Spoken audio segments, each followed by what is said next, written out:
Are you ready for this? Yeah. Alright, hang on.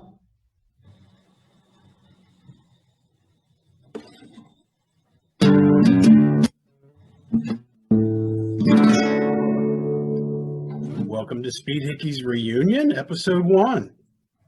What up, Chris? Surprise. We're doing this right now. Okay, well, surprise. I want you to take me back to your earliest memories of the Speed Hickeys, and then I'm going to ask you to dig deeper, like what came before? What came before? Yeah. Well, before was casual conversations. Hey, I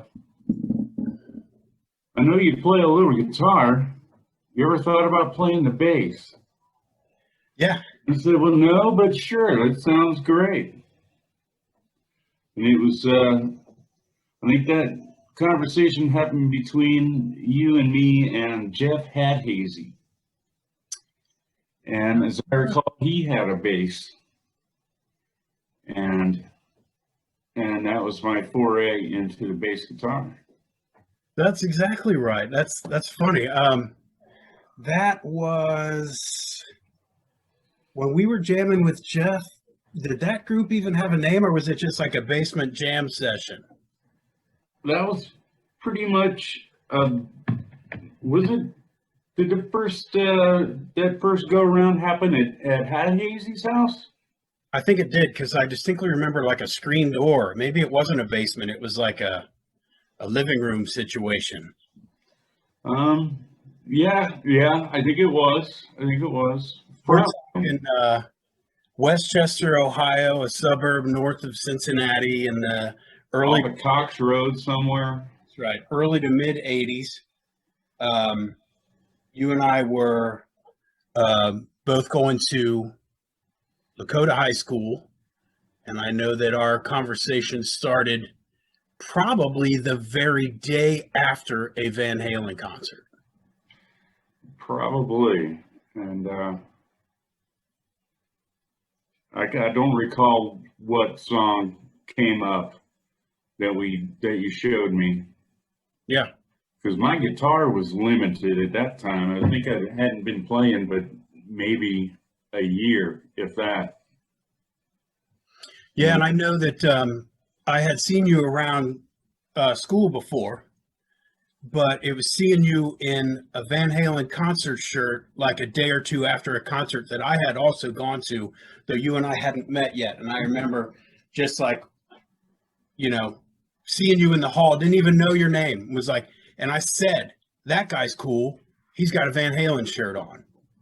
And it turns out I was cool. And right. Who knew? And it wasn't just the shirt. No. And it had to be Van Halen. Because first time I heard him, I was like, this is it. This band is the shit. Isn't that the truth? In those days, there was Van Halen and then everything else. They were just on a whole other level. Well, I grew up with music in the house, but nothing like that. And well, I don't think anybody had heard anything like that before. And and I remember it perfectly well. We were at a Pizza Hut in Bessemer, Alabama, actually. And when Pizza Hut had jukeboxes, and Running with the Devil came on, and it was like, holy shit. And that was my introduction to Van Halen. Yeah, I think I had a similar experience because I know your mom was really into music, like big time, much more than most parents, and my dad was that way. So we had similar experiences with a musically enlightened parent, if not two.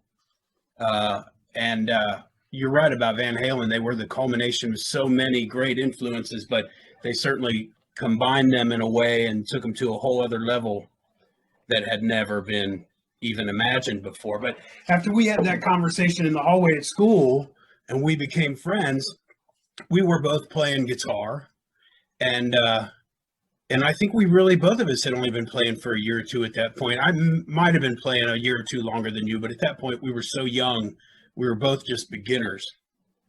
And I remember even then having a very strong sense of the two of us were learning so much together.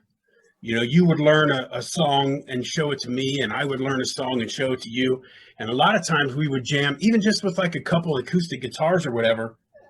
I think from our very earliest days, we found a connection where, and it's something that I think we enjoy to this day. I've always felt like we play together like one brain with four hands.